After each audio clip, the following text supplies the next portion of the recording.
네, 한번 들어가 봅시다. 그럼 아브람 얘기부터 시작하면 될 것 같은데요. 12장 시작하죠. 네. 하나님께서 아브라함을 축복하십니다. 아브라함에게 큰 민족을 이루게 하고, 자손들을 대대손손 축복하겠다고 얘기를 하시죠. 뭐, 이거는 내용은 뭐, 알만하고. 쭉 내려가서, 이제 10절쯤으로 가면 이제 애굽으로 갑니다. 네. 이 기근이 든 거예요. 네. 먹을 게 없어요. 먹을 게 없어서 이제 애굽이 특히 이제 나일강을 중심으로 애굽이 이집트거든요. 네. 나일강을 중심으로 워낙 해서 이 풍요 그리고 풍성하고 먹을 게 많고 풍족한 땅이기 때문에 이렇게 나중에 야곱도 또 기근이 들 때가 있는데 그때 이제 애굽에 가서 자신의 아들 요셉을 만나죠. 뭐 몇 번씩 이제 그렇게 갔습니다. 뭐 그런 내용은 뒷전으로 두고 중요한 거는 아브라함이 쓰레기 짓을 했죠. 네, 아브라함이 자기 아내를 팔아버립니다. 그냥 누이라고 하고 이 궁에 들어갔다는 뜻은 아시잖아요. 네, 그냥 네, 이때 당시에 이제 여성이라 하면 그냥 어떻게 보면 소유 재산 이런 거나 다름이 없었기 때문에 그냥 이렇게 그냥 주워버렸죠. 참 쓰레기 같은 짓인데 아브라함이 그런 사람이었습니다. 아브라함이 그런 사람이었음에도 불구하고 하나님께서 약속을 하셨죠. 먼저 하셨잖아요. 하나님께서 여호와께서 이렇게 복을 주겠다라고 약속을 했을 때 하나님께서 그걸 지키십니다. 네. 이제 이 사례를 일단 아직 이름을 개명하지 않았으니까 사례를 지켜주고 그렇게 이 아브라함의 혈통 씨가 보존되도록 그렇게 만들어 주시죠. 13장으로 넘어가면은 이제 아브라함과 롯이 서로 이 반대쪽으로 헤어지는 장면이 나옵니다. 이게 왜 헤어지냐면 그냥 7절쯤에 가보면 이 목자들이 있거든요. 이 아브라함의 소유가 정말 많았을 거예요. 그것을 다루는 목자와 롯의 소유, 그러니까 롯의 이제 뭐 가축들을 담당하는 뭐 목자가 서로 싸우는 겁니다. 네. 누가 더 잘났는지 싸우다가 이제 아브라함과 롯은 사실 크게 뭐 일이 없는데 그 아래에 있는 애들이 싸우니까 이렇게 많이 컸기도 했고 부국했으니까 서로 갈라지자고 하는 거죠. 더 이상 싸우지 말자. 그래서 아브라함이 먼저 선택지를 주죠. 좌하면 우하겠고 우하면 좌하겠다. 이것 자체부터가 아브라함은 참 그래도 가족을 잘 챙겨줬네요. 예, 먼저 좋은 곳을 가게 해줬네요. 네, 롯이 그 다음 10절에 보면은 요단 지역을 바라본즉 소알까지 물이 넉넉하니 그러니까 살기 좋아 보였다는 거예요. 그냥 단순하게 살기 좋아 보였던 땅이었는데 이제 거기가 이제 소돔 고모라로 인해 이제 멸망을 당하죠.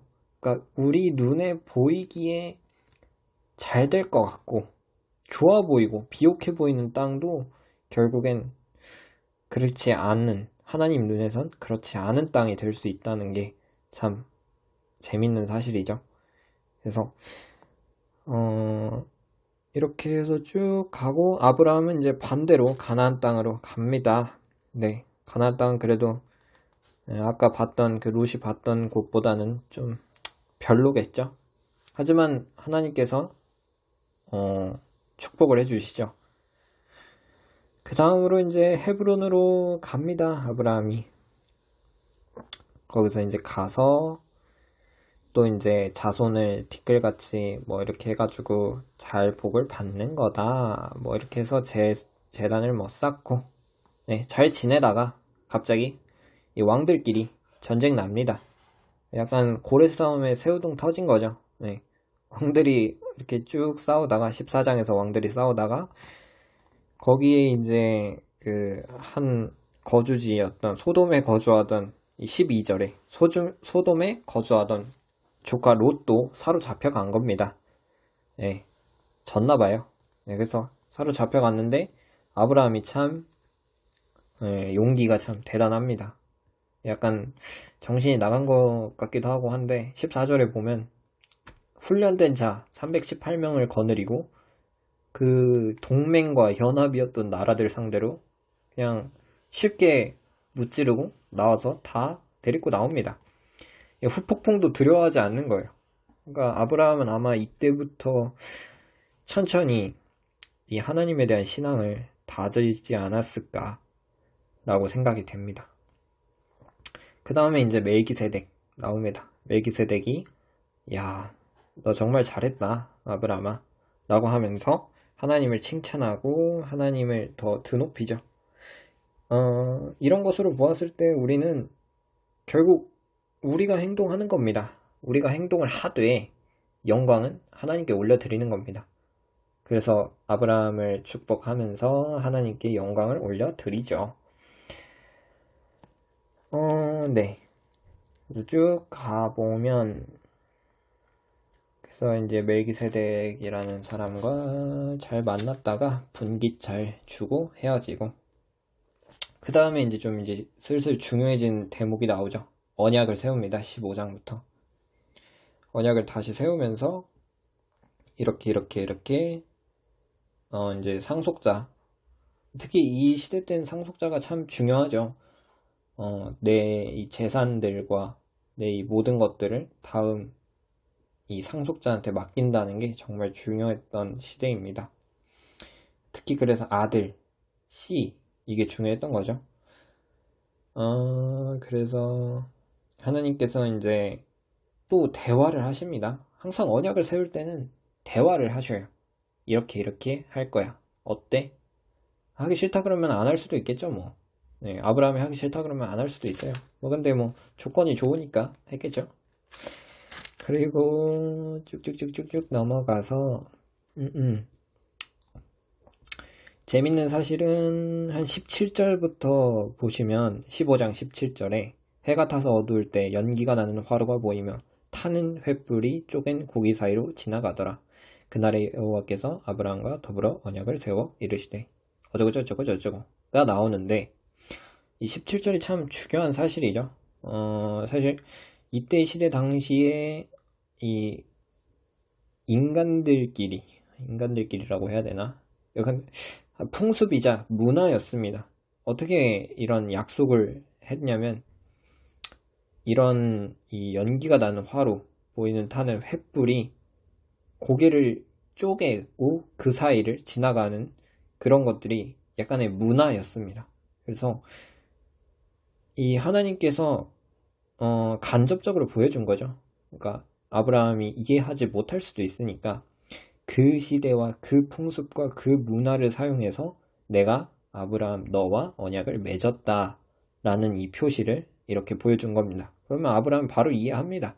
네, 이해해서 다음으로 넘어가죠.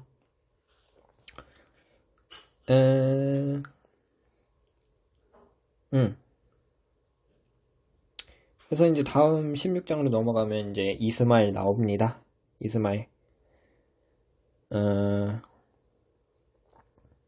이스마엘이 나오는데 이 내용은 크게 어렵지는 않고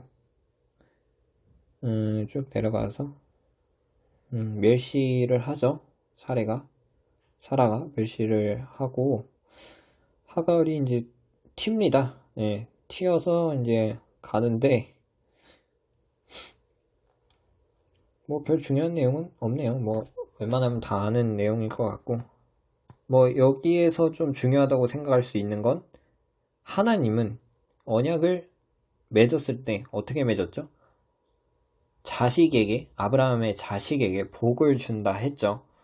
그러니까 누가 되었건 아브라함의 자식만 되면 아브라함의 혈육만 되면 그냥 복을 주는 겁니다. 그러니까 즉 언약을 체결을 했을 때 정확히 하나님이 이행하시죠. 그러니까 두 가지를 하신 거예요. 두 가지를 했다라기보다는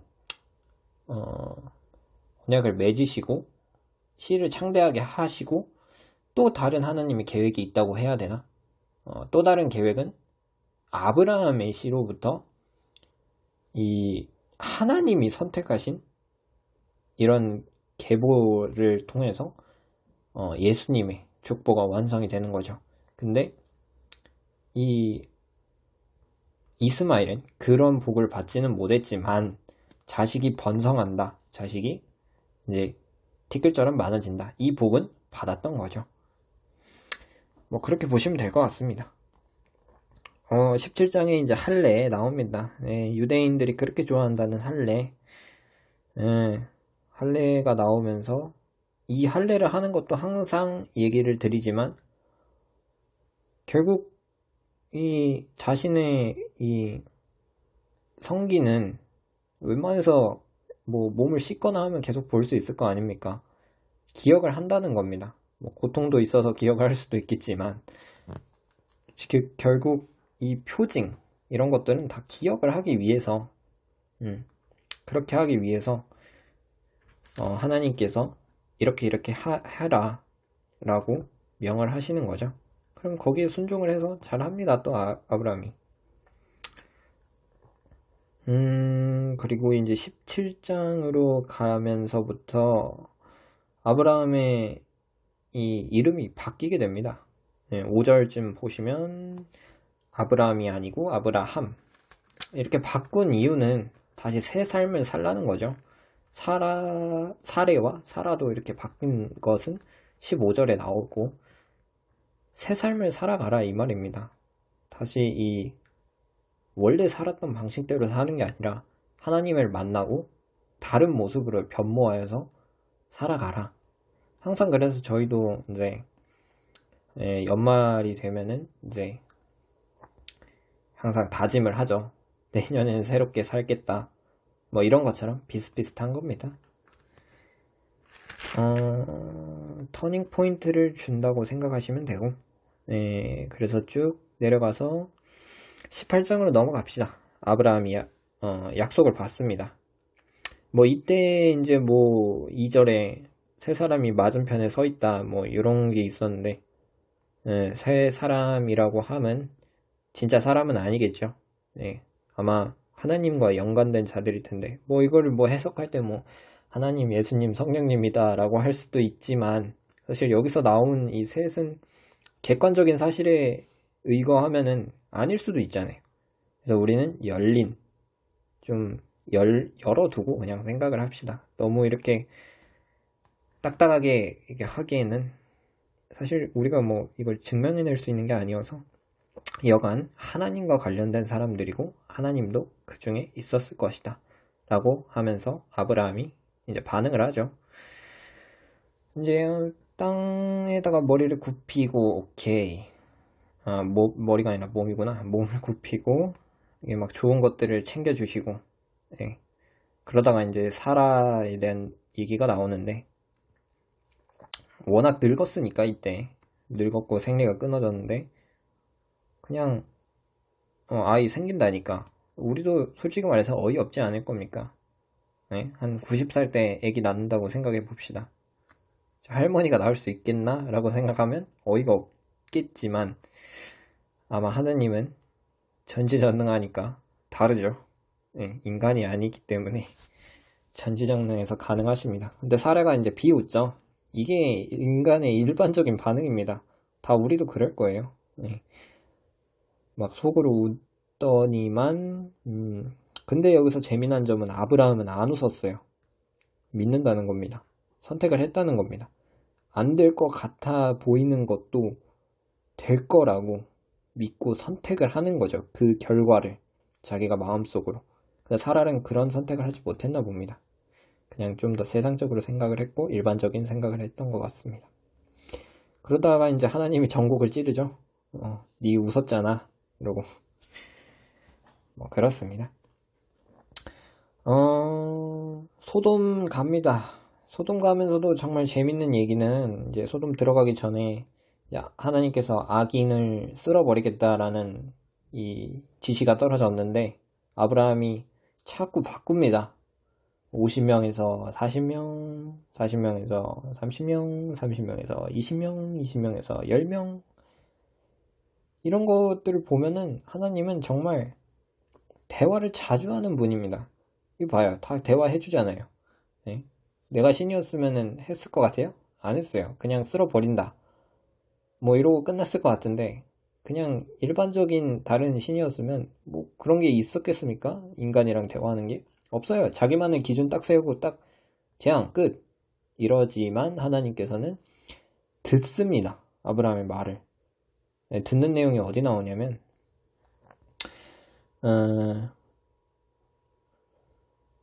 23절에 나옵니다. 예, 의인을 악인과 함께 멸하려 하시나이까. 의인하고 악인을 같이 멸하면은 의인은 너무 불쌍하지 않냐, 이런 말을 한 거예요. 그랬더니 하나님께서는 맞는 것 같네, 대화를 한다는 겁니다. 수긍을 하고 고치시죠. 예, 좀 변화를 시켜서 하십니다. 뭐 여간 넘어가서 그렇게 해서 10명 해서 마무리를 하네요. 그리고 19장 들어가 봅시다. 19장에 들어가서 소돔의 죄악이 나옵니다. 이때 죄악하면 정신이 없죠. 네, 난리가 납니다. 이렇게 해서 이제 거기 소돔이란 성 안에 사는 사람들이 이 천사를 보니까 정신이 나갑니다. 네, 새로운 이 맛을 본다 그래야 되나요? 새로운 이 뭔가를 찾았기 때문에 사람도 아닌데 사람같이 생겨가지고 헷갈렸나? 뭐 하여튼 이런 것들을 봐서 5절에 보면은 어디냐고 물어보면서 그들을 상관한다고 하는데, 상관은 뭐 관계를 갖는다 이거죠. 성관계를. 그랬더니 이제 좀 사실 롯도 또라이 같은 말을 합니다. 그러니까 남자를 가까이 하지 않은 두 딸이 있다고 말을 합니다. 그 딸들을 준다 그러는데 참 이게 문화라는 게 참 무섭습니다.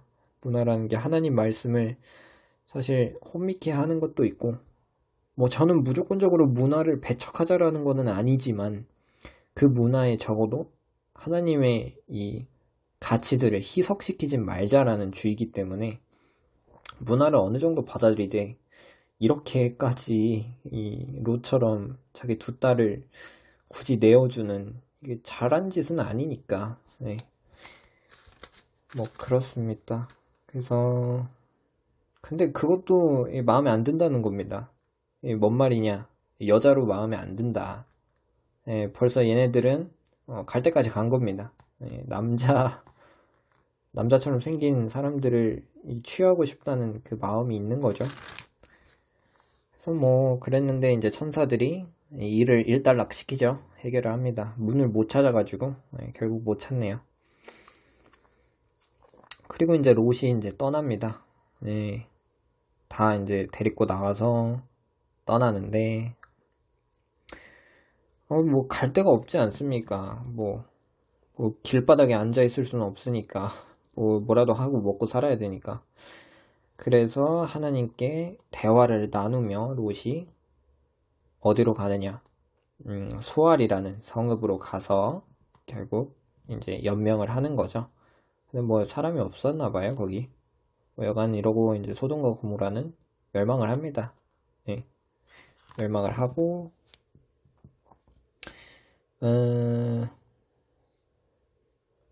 멸망을 하고 그 아내는 뒤돌아보지 말라 그랬는데 말을 안 듣죠. 원래 말을 안 들으면 이렇게 되는 겁니다. 말 안 들어가지고 이제 소금 기둥이 되어버렸네요. 왜 굳이 꼭 이렇게 하지 말라는 것들을 잘하는 건지. 원래 인간의 본능이긴 한데 이런 급박한 그런 급박한 시간대에는 하나님의 말씀을 들어서 생명을 보존받는 게 저는 좋다고 생각합니다. 그 다음은 모압과 암몬 조상이라는 게 나오는데, 얘네들이 이제 어디에서 기인을 했느냐, 라고 하면서 그냥 혈통 얘기를 하는 겁니다. 나중에 모압과 이제 암몬 자손들이 이스라엘 백성들을 힘들게 하는 그런 내용도 나오면서 여기서 기인했구나 하는데, 여기서도 알 수 있는 게 문화라는 게 참 무섭구나. 이 딸들이 뭔 짓을 합니까? 뭐 지들만 있는 줄 알고 아버지를 관계를 이 술로 하여금 이렇게 시켜서 하는 게 참, 얘네들은 이런 것들을 그러니까 모르는 거죠. 결국 어떻게 해야 될지 모르니까 지들 마음대로 지들이 배워왔던 그런 좋지 않은 악습들, 문화들이 꾸준히 이어져 나중에까지 결국은 그런 이 우상을 섬기면서 그렇게 살아간 족속이 되죠. 그 다음은 20장. 20장에서는 또 아브라함이 이게 약간 정신이 한번 살짝 나갔다 옵니다. 또 아내를 그냥 팔아버려요. 참, 이런 아브라함도 하나님께서는 약속을 하셨기 때문에, 이렇게 보면 좀 이런 관점으로 보면 하나님이 대단하다고 생각되지 않습니까? 우리로 따지면은 나랑 무슨 렌트카 계약하는 사람이랑 계약을 했는데 차가 이제 어디 뭐 침수된 차던가 아니면 뭐 사고가 있었던 차던가 이런 차들을 팔았습니다. 그럼 우리는 뭐라고 하겠습니까? 그냥 거기서 계약 안 하고 그냥 다른 데로 가야겠다. 바로 그냥 손절을 하죠. 근데 하나님은 손절 안 해요. 아브라함을. 끝까지 자신이 아브라함과 계약을 맺은 것을 지키신 이런 것을 보면 또 하나님의 대단함이 엿보이는 것이 아닌가 생각됩니다. 근데 여기서 또 재밌는 사건도 있어요. 하나님은 인간들의 마음을 감찰할 수 있다는 게 드러나죠. 대목이. 이제 아비멜렉이 나 몰랐다. 나 몰라서 이런 거다. 라고 진실되게 얘기했더니 하나님도 그래요. 그래, 너도 모르는 거 알아. 그래요. 라고 하는 것을 보아 하나님은 정당한 분이라고 생각하시면 됩니다. 뭐라 해야지? 나중에 이제, 나중에 율법을 다루면서 제가 설명을 드릴 건데, 이 우발적인 범죄, 자발적인 범죄에 있어서 어떻게 대처하는지를 나중에 좀 해석을 해볼 건데, 지금은 그냥 쉽게 넘어가고, 봅시다. 창세기부터 너무 빡세게 가면 힘들기 때문에. 다음 21장. 사라가 이삭을 낳습니다. 자, 이제 딱, 아브라함이 이제 100살이 될 때 낳습니다. 사라가 엄청 좋아하죠. 평생 못하던 그 임신을 해서 대를 이었으니까. 오케이. 그리고 하갈이 이스마엘을 쫓아내시죠.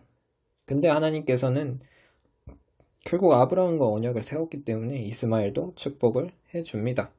그러니까 이행은 하는 거예요. 하나님도 계약을 체결을 했으니까 그것까지는 해주는데, 이제 뭐 하나님께서 하셨던 또 다른 계약은 아브라함의 씨인데 사라에게서, 특히 나온 씨에게 이 예수님의 이 족보를, 계보를 이어간다고 얘기해 줬으니까 뭐 그렇습니다. 그래서 그냥 이렇게 잘 살네요. 그리고 이제 끝나요. 별로 중요한 내용 아니면 성경은 그냥 적당히 다루다 끝납니다. 아비멜렉하고 언약을 잘 세웁니다. 네, 아비멜렉 언약 세우고 브엘셰바라는 것이 나오고, 브엘셰바의 어원이 나오는 것 같네요. 그 다음은 이제 우리가 중요하게 봐야 될 점은 이삭을 번제로 바치는 22장 참 중요하죠. 22장을 좀 설명하기 전에 저희가 봐야 될 거는 우리가 지금 믿고 있는 이 기독교는, 이 개신교는 어떻게 성경을 바라보느냐라고 하면은 저희는 신약으로부터 구약을 바라봅니다. 왜 이렇게 바라보냐면 유대인들은 이렇게 안 하거든요. 유대인들은 그냥 구약 그 자체를 받아들이는데 저희는 구약에 대한 증거는 사실 부족한 게 맞아요. 물론 막 다 100% 없다라는 건 아니지만 많이 부족한 건 맞지만 사실 신약에 있는 그 내용들은 부정할 수가 없어요. 그 어떤 역사가들을 데리고 와도 이것이 거짓이다라고 판명할 정도면 우리가 뭐 한 이순신 장군님이나 세종대왕을 없던 사람이다 이런 취급을 할 정도로 사실 자료가 너무 많습니다. 그만큼 기록도 많고 기록이 일치하는 것도 너무 많고 대신에 사람들이 이런 뭐 분석가들이 예수를 믿지 않으려고 하는 정확한 이 뭔가 그들만의 논리는 결국 부활을 했냐 안 했냐입니다. 그러니까 예수는 존재합니다. 예수는 존재함이 맞아요. 근데 하나님의 아들이냐 마냐 그것 차이가 이제 예수님을 믿고 말고의 차이입니다. 그래서 22장을 보면은 저희가 신약식으로 먼저 이렇게 해석을 할 수도 있고 구약식으로 해석을 할 수도 있는데 역사적 해석과 신학적 해석 이렇게도 불립니다. 너무 어려우니까 그냥 쉽게 갈게요. 이것을 통해서 하나님이 이제 시험을 하는 거죠. 아브라함한테 자기 자식보다. 그러니까 우리가 항상 하나님을 1순위라고 둔다고 말을 하지만 항상 우리 마음속엔 다른 것들이 1순위가 되어 앉아 있습니다. 근데 자식은 거의 뭐 이 모든 인류를 따지면은 자식이 중요하죠. 그래서 자식을 놓고 하나님께서 시험을 하십니다. 그래서 그렇게 가서 이제 번제를 하러 이제 모리아산에 올라갑니다. 참 아브라함 마음과 이 반대로 이삭의 심정 이런 것들이 사실 많이 써있지가 않아요. 근데 우리는 성경을 좀 깊게 이번에는 깊게 좀 볼 거기 때문에 아브라함 마음이 참 싱숭생숭했을 거라고 저는 생각이 되네요. 좀 약간 감정을 이입해보자면 자기 아들 이삭을 어떻게 얻었는데 어떻게 이거를 다시 하나님께 드려야 되나 라고 생각하면서 아마 이삭도 알고 있었을 겁니다. 왜냐면 항상 이 번제를 드리러 갈 땐 제물이 있었고 항상 같이 따라다녔거든요. 근데 이번에는 제물이 없고 자신만 있다는 걸 아마 이삭도 눈치를 챘을 겁니다. 근데 이삭은 이에 대해서 아무런 변명을 하지 않죠. 아무런 반박을 하지 않습니다. 그냥 같이 가요. 뭐 올라가가지고 이제 결박 당할 때까지도 아무 말이 없어요. 아빠 왜 이러냐? 나 이러지 말라. 이럴 것 같다. 아이고 나 도망갈란다. 이런 게 아니라 조용히 그냥 조용히 잡힙니다. 이런 사실들을 볼 때에는 예수님의 사건과도 비슷비슷하죠. 예수님도 결국은 아무 말씀도 안 하시고 조용히 십자가에 달릴 때까지 아무 입을 그냥 아무런 반항을 안 하셨죠. 뭐 이런 역사적인 사실을 볼 때, 이런 신학적인 사실을 볼 때 비슷한 점이 있지 않나. 뭐 이런 신학과 구약의 일맥상통하는 부분이 있지 않나라고 신학자들이 해석을 하시더라고요. 네. 그래서 그랬는데 이제 아브라함은 진짜 진심이었죠. 아브라함은 진짜 죽이려고 딱 하는데 하나님께서 막으시죠. 하나님께서는 진짜 죽이려고 한 게 아니라 시험을 했다라는 사실이 이 대목에서 드러납니다. 그래서 이제 하나님이 확신을 하는 거죠. 아, 이놈 이제 좀 컸다. 그래, 이제 인정한다. 그래서 이제 복 더 준다고 얘기하고 넘어갑니다. 다음에 나홀의 후에 이런 얘기가 나오는데 아마 이삭과 리브가 그 23절에 리브가를 낳았고 라는 말에서 리브가를 등장시키기 위해서 아마 약간의 배경을 설명한 것 같아요. 그리고 이제 23절로 넘어가서 막벨라 굴이라는 게 있는데 막벨라 굴은 한마디로 이 아브라함과 이 조상 조상이 아니라 족장, 네, 족장들의 굴이라고 보면 됩니다. 아마 야곱하고 그런 사람들도 다 묻혔을 텐데, 뭐 이게 어디 있는지는 저희는 잘 모르고, 약간 막벨라 굴을 사서 이렇게 하는 내용이 나옵니다. 결국 뭐, 네, 잘 하죠. 이건 뭐 어려운 내용 아니어서 그냥 그 있는 사실 그대로 받아들이면 됩니다. 19절을 넘어가, 23장 19절을 갔을 때, 이제 가로 쳐진 부분이 있어요. 마블에는 곧 헤브론이라. 아마 이거는 각주처럼, 주석 같은 각주처럼 첨가해서 이 후대에 썼을 것으로 보입니다. 언제 썼는지는 몰라요. 그래서 아마 마브레와 헤브론에 대한 이 사실들을 잘 이해하고 있는 사람이 쓰지 않았나 라고 봅니다. 네, 그러면 뭐 여기까지 네, 해서 끝이 났네요. 뭐 다음 내용은 또 다음에 이어가면 되니까 성경이 이렇습니다. 뭐 같이 읽으면서 좀 정리를 하셨으면 좋겠어요. 머릿속에서. 아, 이때 이거였고 이 다음에 이거였고. 사실 우리가 주일학교 때 듣는 이런 이야기들이 사실 너무 이 챕터별로 사실 이 뭔가 한 이야기 딱 단락으로 계속 끊어져서 듣다 보니까 이거 알고 알긴 아는데 어디에 이게 있는 거고 어디에 이게 없는 거고 이런 내용들이 사실 불분명하기 때문에 저희는 지금 아브라함 이야기까지 쭉 오았네요. 다음은 이제 이삭과 리브가 이야기로 2대 족장 이야기로 넘어갑니다.